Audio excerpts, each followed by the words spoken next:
Obunkenke bw'amaanyi ku kitebe kya disitulikiti EMPG oluvannyuma lwa Pulezidenti Yoweri Kaguta Museveni tibuhabulwa okulagira ebitongole ebinoonyereza ku bulabbayi n'obukenuzi okugenda mu disitulikiti eyo bizuula abatunda emirimu gya gavumenti.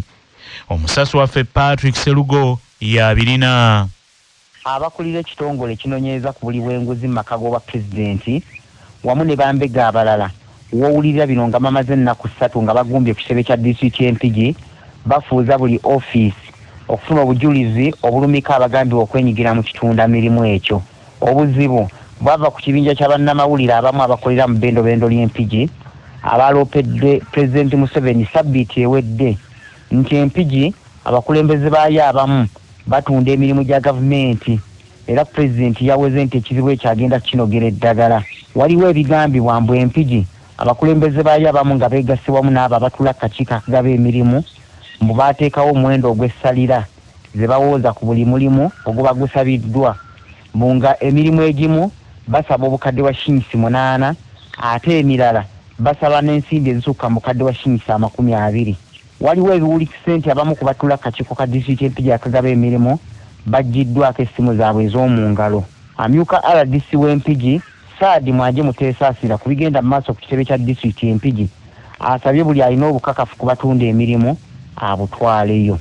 Tetunnaba kufuna ripooti yonna oba kulaba kwonna okubeera nti nno waliwo abantu abali enguzi abagaba enguzi kubanga naffe tetunnaba fenga abagoberera emirimu gya gavumenti tetunnaba kuwulyako muntu yenna bwe baali baggyeko ssente tetunakuwulyako muntu yenna yali asabye ku ssente naye olw'okuba ku bitongole byavuddeyo ne bitandika okunoonyereza ne bitutuukirira tubiwe ripooti yaabyo sijja kugamba nti sinnaba kukirulinga out temulimu bantu balyanguzi wabula kyetugezaako okunoonya nti be baani abo abakikola okuttatana ekifaananyi kya disitulikiti. Kuba CBS nze Patrick Serugo.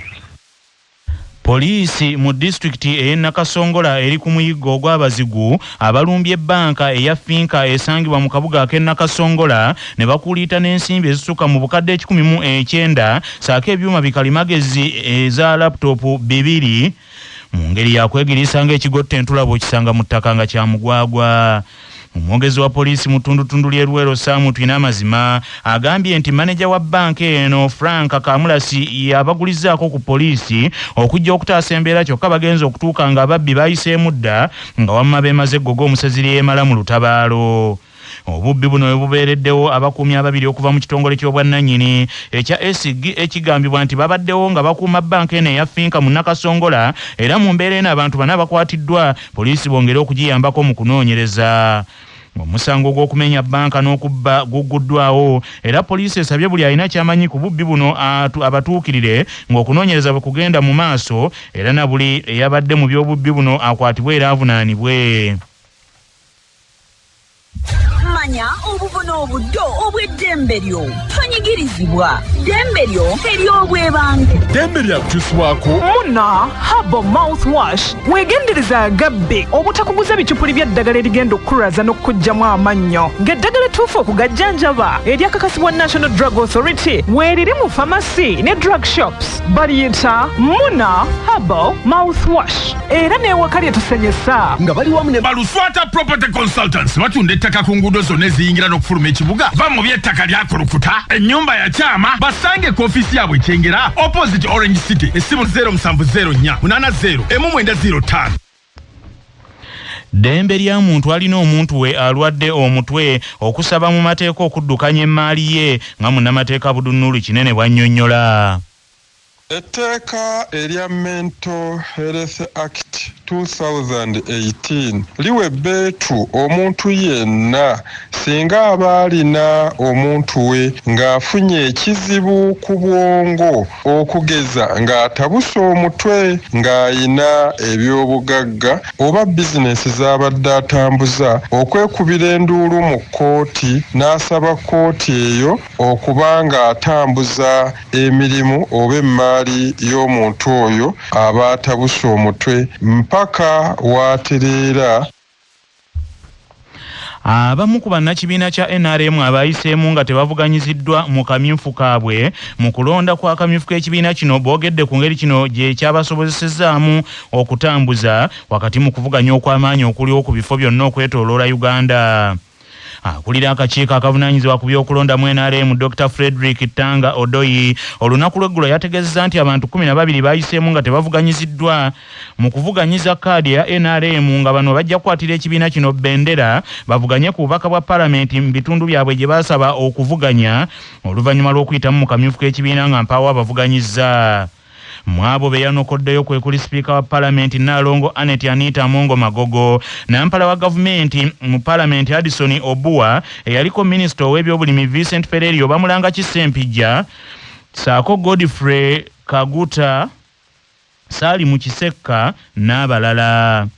Akulira ebyokulonda mu kibiina ky'NRM mu kitundu ekya Buganda, Ambassador James William Kinobe ategeeza Kyabasa nti basuubira abantu abalala okulangirirwa nti tebavuganyiziddwa okulonda kwa kamyufu we kunaatuukira.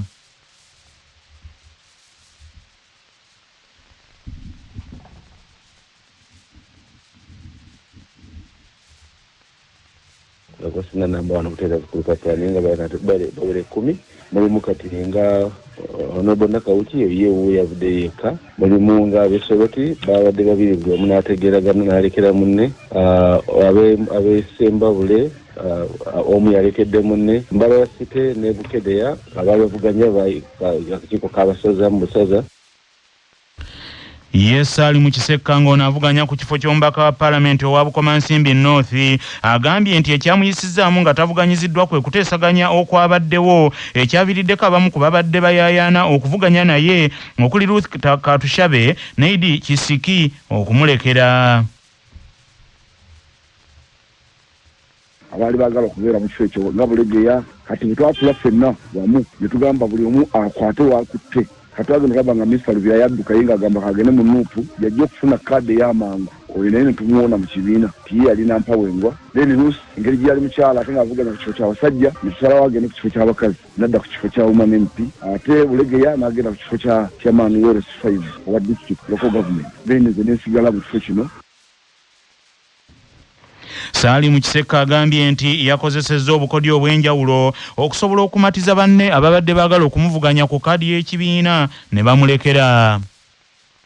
Yadde kyalimu kusomozebwa kunene nnyo naye baatuka ekiseera nga kitegeera era mbeebaza nnyo nti baabimanya bulungi ne batasobola kuvuganya chairman wa NRM Wales owa 5 n'abasiri ne batasobola kuvuganya onna mu disitulikiti yonna. So ekyo kyanyambye nnyo nga bamaze okwegatta wamu nga tunoonyako obunoonya muntu alina busobozi alinamu amaanyi. Ekyokubiri kye nakola kwe kukola ku ground ebyo bitakolebangawo mu kitundu.